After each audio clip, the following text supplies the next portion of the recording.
শুভ সকাল বন্ধুরা, আশা করি সবাই ভালো আছেন, সুস্থ আছেন। আমরাও খুব ভালো আছি আপনাদের আশীর্বাদে। চলে আসলাম আরেকটি নতুন ভিডিও নিয়ে। তো এই নতুন ভিডিওতে সবাইকে স্বাগত ও অনেক অনেক ভালোবাসা দিয়ে শুরু করলাম। তো আজকে আমার থার্ড ইয়ারের এক্সামের লাস্ট ডে ছিল, তো অনেক দিন আগেকার ভিডিও এটা। আর এখানে আমরা দেখতে এসেছি কর্ণাটকের ফেমাস অ্যাক্টর পুনিত রাজকুমারের সমাধি। তো এই জায়গাটিও পুনিত রাজকুমার সমাধি নামেই পরিচিত।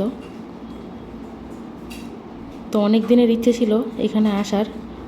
যখন কলেজ যেতাম তো রোজ দিন দেখতে দেখতে যেতাম, যে লোকের ভিড় হতো এখানে, আর আসার সময় দেখতে দেখতে আসতাম। তো বাসে যেতাম, বাসে আসতাম, তাই আর নামা হতো না। ওই সামনেই আছে সমাধিটি, তো পুরো ঘুরে ঘুরে যেতে হবে। তো চলুন আমরা গিয়েই দেখাবো আপনাদেরকে। এখন তো পরীক্ষা চলছে, তাই বাসে যাতায়াত করি না, কারণ ব্যাঙ্গালোরের ট্রাফিক আপনারা হয়তো জানেনই, সেকেন্ডে সেকেন্ডে ট্রাফিক পড়ে। তো পরীক্ষার সময় হয়তো অসুবিধা হয়ে যেতে পারে। ওই জন্য বরমশাই স্কুটিতে নিয়ে যাচ্ছে, স্কুটিতে নিয়ে আসছে। কারণ পরীক্ষার সিটও এবার অনেক দূরে পড়েছে, প্রায় 2.5-3 ঘন্টার রাস্তা, আর 2-4 দিনের তো ব্যাপার। তো ছেলে আর আমি সামনে সামনে হাঁটছি, বরমশাই ভিডিও করে দিচ্ছে। তো এই সমাধি দেখার জন্য সবাই ফুল নিয়ে আসছে। আমরা অবশ্য কিছু নেইনি, ফার্স্ট টাইম এসেছি, শুধু দেখা করে বেরিয়ে যাব, কারণ এখানকার নিয়ম নীতি কিছু জানা নাই। পৌঁছে গেছি সমাধির আশেপাশে। তো পুরো জায়গাটাতে কোনো লোকের ভিড় নাই, শুধুমাত্র পুনিত রাজকুমার স্যারের সমাধির সামনেই অনেকটা ভিড়। অনেক লোক ভিডিও করছে, ফটো তুলছে। তো আমার ছেলে ওর বাবাকে তাড়াতাড়ি আসতে বলছে, যে তাড়াতাড়ি আসো, আমরা যাব সামনে। তো ফাইনালি চলে এসেছি পুনিত রাজকুমার স্যারের সমাধি দেখতে। তো আমিও ফার্স্ট টাইম দেখছি, আপনারাও আমার ভিডিও থ্রুতে দেখেন। আর একটা কথা, যখন আমি ফার্স্ট ইয়ার এক্সাম দিচ্ছিলাম তখন পুনিত স্যার মারা গেছিলো। তো প্রচুর ভিড় হতো এই বাস স্ট্যান্ডে। তো সেইবার আমি বাসে করে এক্সাম দিতে যাচ্ছিলাম, আর জানাও ছিল না যে আজকে পুনিত রাজকুমার স্যার মারা গেছে। আর এসেই জাম্পে পড়ে গেছিলাম। তো খুব টেনশন হচ্ছিল যে এক্সাম দিতে পারবো কি না, কিন্তু অবশেষে গিয়ে দিতে পেরেছিলাম। তারপর থেকে যতদিন এই রাস্তা দিয়ে গেছি সেই একই রকমই ভিড় দেখেছি। তার আগেও অবশ্য যেতাম, কিন্তু এতটা ভিড় দেখতাম না।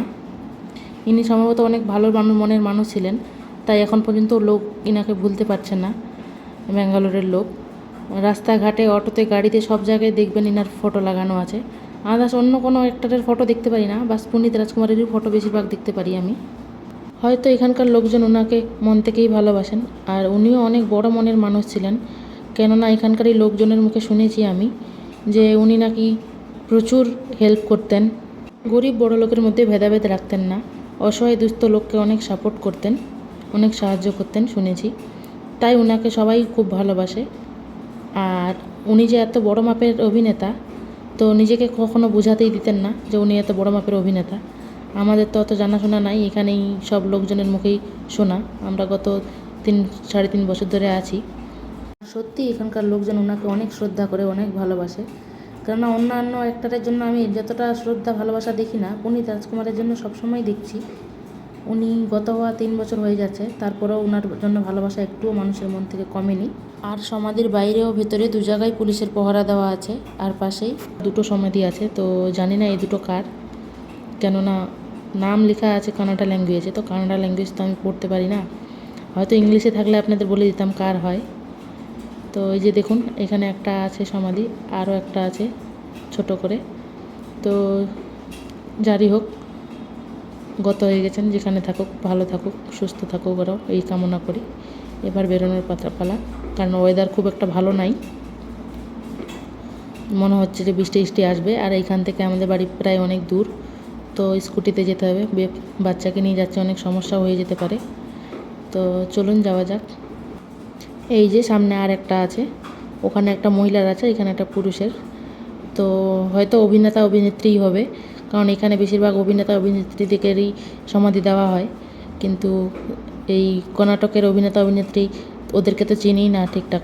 পুনিত রাজকুমারকে তো চিনতাম না, এখন ইদানিং সিনেমাগুলো দেখছি, দেখেই একটু চিনেছি। আর এখানে এসে আরও একটু ভালো করে চিনলাম। এবার বাড়ি যাওয়ার পালা। তো সবাই সুস্থ থাকুন, ভালো থাকুন, সাবধানে থাকুন। আবার দেখা হবে নতুন কোনো ভিডিওতে। আর ফেসবুক থেকে যদি দেখে থাকেন তো অবশ্যই একটা ফলো করবেন, লাইক করবেন, শেয়ার করবেন। আর যদি ইউটিউব থেকে দেখে থাকেন তাহলে সাবস্ক্রাইব করে দেবেন, আর পাশে থাকা বেল আইকনটিও প্রেস করবেন, যাতে আমার ভিডিওগুলি আপনার কাছে প্রথমেই পৌঁছে যায়। তো এইরকমই সাপোর্ট করার জন্য অনেক অনেক ধন্যবাদ।